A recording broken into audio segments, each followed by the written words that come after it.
Good morning friends, मैं doctor V K Mishra from guest labour hospital Swaroopnagar Kanpur. पेट का फूलना बहुत कॉमन प्रॉब्लम है। जो पेट का फूलना है वो खाने के बाद हो सकता है, वो खाली पेट पे हो सकता है। ये बात सही है कि जो कॉमन होम रेमेडीज हैं वो आपको हेल्प करती हैं, लेकिन आज इसको हम साइंटिफिकली एनालाइज करने की कोशिश करेंगे।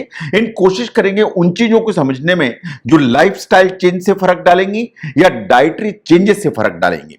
नाउ अगर हम पेट के फूलने को ध्यान से देखें तो पेट का फूलना जब आप देखते हैं तो पेट में एक फुलनेस की फीलिंग आती है।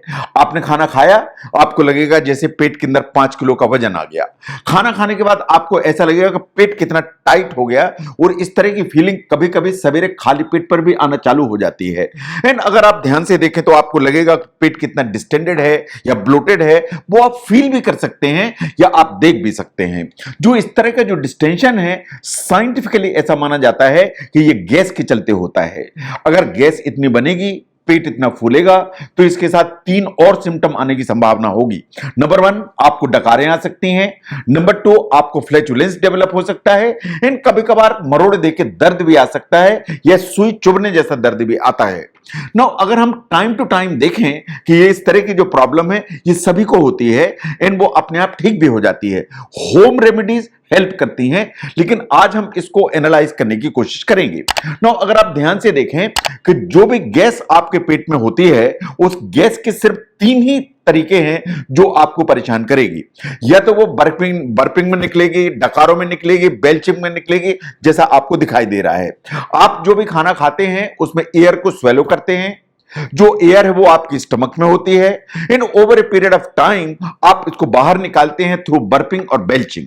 नाउ अगर ये गैस बर्पिंग या बेल्चिंग में नहीं निकलती है तो टिपिकली आपकी छोटी आंत में चली जाती है और वहां से बड़ी आंत में चली जाती है। ये वास्तव में ब्लोटिंग करती है, क्योंकि ये ट्रैप हो जाती है गैस इंटेस्टाइन में, इन आपको लगातार एक टाइटनेस की फीलिंग देती है। नो, एक बार गैस बड़ी आंत में जाती है या कोलन में जाती है तो फिर over a period of time जो लेट्रिन का रास्ता है उससे पास होती है, जिसे कहते हैं फ्लेटस। नो, साइंटिफिकली आप क्या कर सकते हैं जिससे कि ये जो प्रॉब्लम है, ये जो डिस्टेंशन या ब्लोटिंग की फीलिंग है, ये कम से कम आए।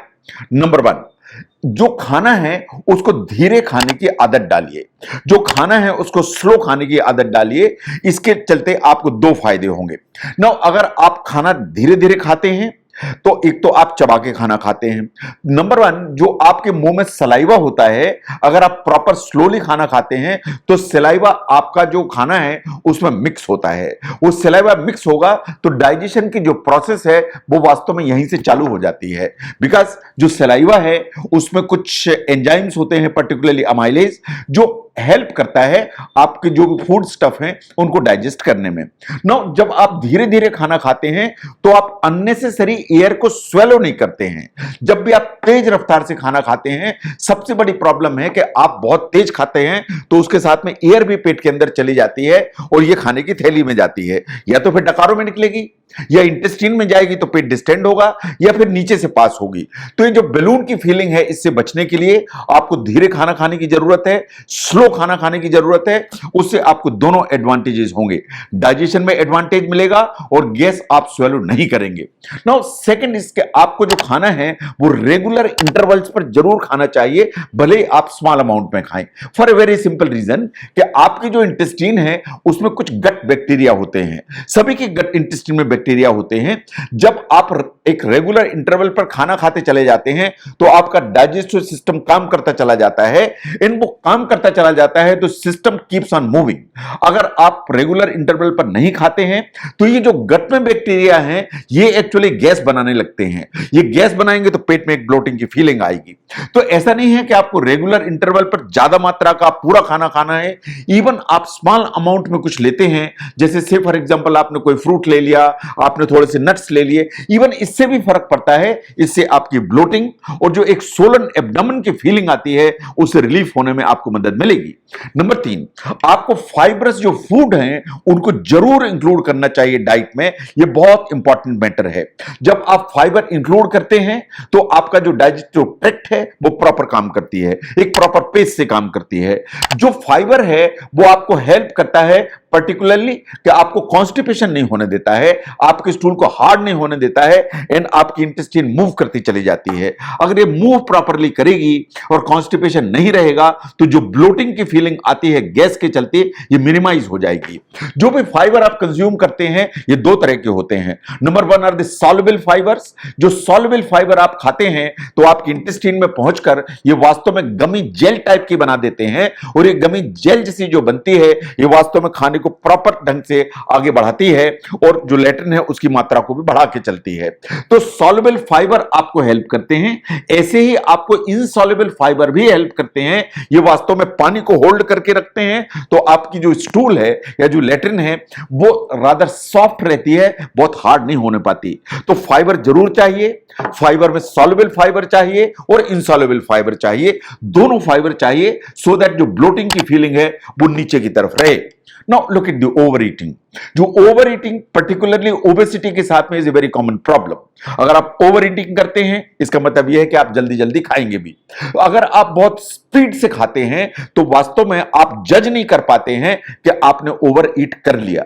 इसलिए कि जब मैं खाना खाता हूं तो मेरी खाने की थैली में जो खाना पहुंचता है ये पेट भर गया, ये ब्रेन रियलाइज करता है अप्रॉक्सीमेटली 30 मिनट्स में, और आप जो ना पहले ही ज्यादा खा के बैठ जाते हैं। तो अगर आप ओवर ईटिंग करते हैं तो पेट जरूर फूलेगा। जब आप जल्दी खाना खाते हैं, ओवर ईटिंग करते हैं, तो उसके साथ आप एयर भी स्वेलो करते हैं, तो वो एयर भी आपकी खाने की थैली में जाती है। तो ओवर ईटिंग से दोनों चीजें हुई, नंबर वन अमाउंट आपने ज्यादा खाई और नंबर टू गैस आपके पेट में चली गई जिसके चलते ब्लोटिंग की फीलिंग आ जाती है। तो इसलिए ओवर ईटिंग को जरूर अवॉइड करना है। कैसे करेंगे अवॉइड? इसके लिए आपको देखना पड़ेगा कि आप अपनी प्लेट की साइज जो ना क्या रखे हुए हैं, और अगर प्लेट बड़ी है तो भी उसको ओवरफिल नहीं करना है। आपको माइंडफुल ईटिंग करने की जरूरत है। खाना खाएं या जो कुछ भी खाएं उसको ध्यान से देखें कि मुझे कितनी अमाउंट लेनी है, एंड आपको धीरे धीरे खाना खाने की अगर आदत है तो ओवर ईटिंग नेचुरली आपको नहीं होगी। Number 5 is the water. पानी बहुत इंपॉर्टेंट है इन द सेंस कि जो आपने फाइबर खाया, फाइबर को यूटिलाइजेशन तभी हो पाएगा अगर आपने पानी ठीक से पिया। जो पानी है वो फाइबर को बेसिकली हेल्प करता है, जिसके चलते आपका जो डाइजेशन है प्रॉपरली फंक्शन करता है। जो बॉडी है हाइड्रेटेड रहेगी, पानी की मात्रा ठीक रहेगी, तो जो स्टूल है वो सॉफ्ट रहेगा। तो फाइबर और पानी ये दोनों चीजें मिलाकर आपका जो स्टूल है उसको सॉफ्ट रखती हैं। अगर पानी की कमी होगी तो आपका जो स्टूल है वो हार्डन हो जाएगा, आपको कॉन्स्टिपेशन डेवलप होगा। अगर आप पानी पीते हैं खूब लेकिन फाइबर नहीं खाएंगे तो भी यही होगा कि स्टूल हार्डन हो जाएगा एंड कॉन्स्टिपेशन डेवलप हो जाएगा। तो आपको फाइबर भी चाहिए और पानी भी चाहिए, और ये दोनों का जो कॉम्बिनेशन है वो आपको कॉन्स्टिपेशन से अलग करके रखता है। तो जहां तक ब्लोटिंग का सवाल है, it's a very common problem, और ये वास्तव में हर आदमी के जीवन में आती है रोजमर्रा की जिंदगी में। अगर ब्लोटिंग से बचना है तो आपको अपने लाइफस्टाइल में ही परिवर्तन करने की जरूरत है। लाइफस्टाइल परिवर्तन करेंगे, कुछ डाइटरी चेंजेस करेंगे, इससे ब्लोटिंग की फीलिंग में जरूर छुटकारा मिलेगा। अगर आप इसे करेंगे तो जो लाइफ है वो जरूर आपकी कंफर्टेबल होगी। अगर ब्लोटिंग से रिलीफ पाने में जो लाइफस्टाइल में छोटे छोटे चेंजेस हैं उनको समझने में ये वीडियो हेल्प करता है, जरूर शेयर करें। मैं doctor V K Mishra from gastro liver hospital, Swaroopnagar, Kanpur. Thank you very much.